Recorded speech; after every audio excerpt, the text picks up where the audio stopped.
How's it going? This is Sean. Welcome to the American Soccer Coach. This video is going to be about the 7 reasons the 4-4-2 diamond is making a comeback all across the world right now. The first one, crossing the ball statistically is overrated. So if you are going to cross the ball, it's actually your chances of scoring is going to be higher if you drive the ball low and somebody is making like a run either to the far post or the near post and trying to finish one touch with their feet rather than just lobbing across in the box. So they've actually had more stats about this, like the last couple of years, about it actually being overrated, just getting the ball in the box. And the reason I only bring this up is one of the weaknesses of the 4-4-2 diamond is a lot of times you will not have the width that you would have in a 4-4-2 or in a 4-3-3.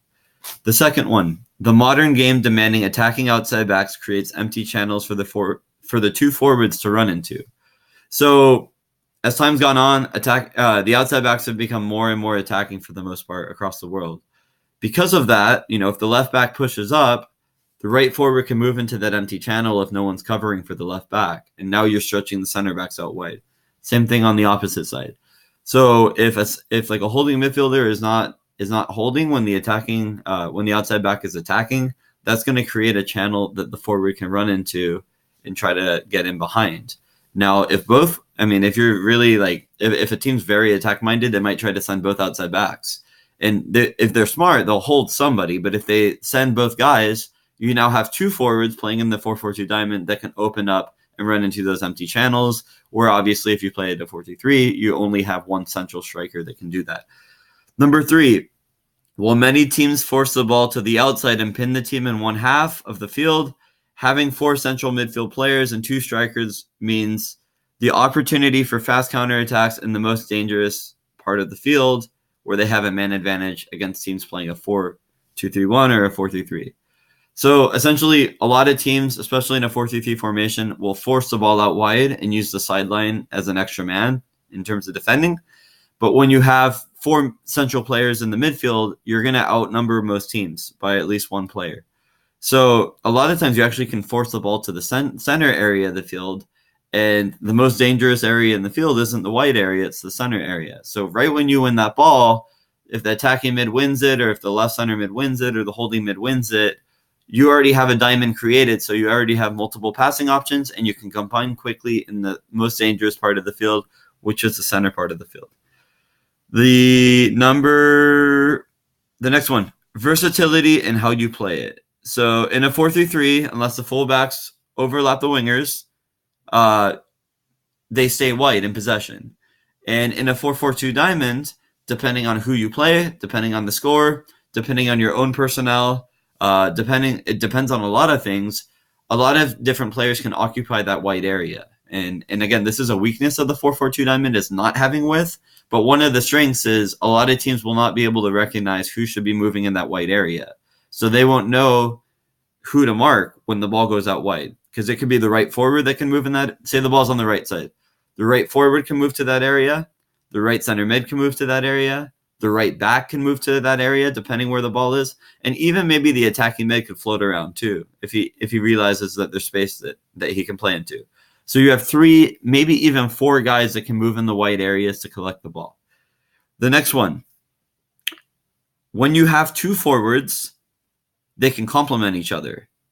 And a lot of forwards, so like a great example is Red Bull Salzburg. They always play, for the most part, when they play a tough game, Moanes Dabour, who is, I think, going to Sevilla, he will mainly be he'll be one of the main strikers almost every game.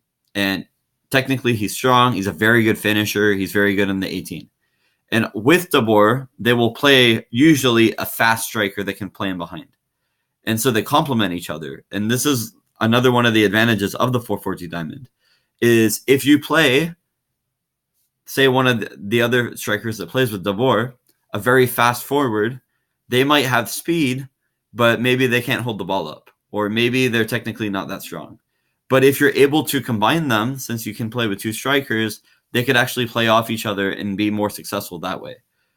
So it doesn't, even if a player has weaknesses in their game, being able to play with 2 strikers actually can hide some of that weaknesses and focus mainly on their strengths. So with Dabour, just finishing inside the 18, laying the ball off, being technically strong. For whoever's playing with him, running in behind, pressuring the opponents. And so they can kind of play off each other. The final thing, if you play with two forwards, the two forwards, if they can occupy the center backs, so the outside backs, they should be tucking in.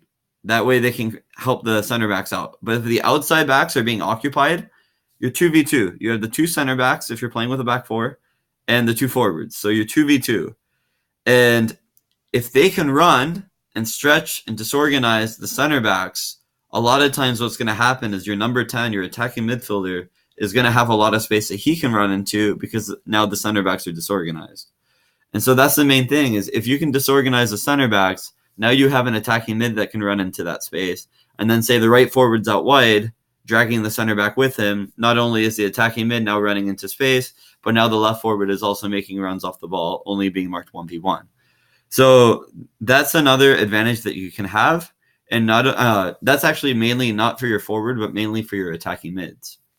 So a lot of times you'll see the attacking mid kind of like he'll pop in the box with a really good run because the right forward or the left forward will be able to stretch the center backs out. And now that creates a space where he can run in behind and hopefully get a finish off. So that's just another reason. I thought I had 7. I actually had 6 reasons. So there you go. I caught myself on that mistake. But so if you're actually looking to play this formation, whether at youth level or professional level or whatever, the number one team I would actually recommend watching, if you dig deep enough on YouTube, you'll be able to find their videos. Red Bull Salzburg. Red Bull Salzburg have been playing predominantly in a 4-4-2 diamond. And yeah, they're always a good team to watch. You could watch a lot of their games in the Austrian Bundesliga on YouTube. Usually the opposition usually isn't the best, so you'll see them with a lot of the ball.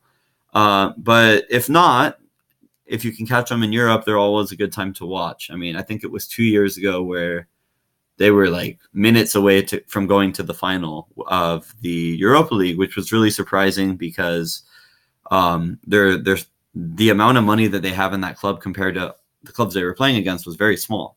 And I think one of the reasons that they had so much success was the 4-4-2 diamond. And when they were using it, it wasn't really a popular formation. So teams really struggled to adjust to their system of play. I hope you enjoyed the video. Please leave a like, please subscribe, and let me know what you think. Thank you.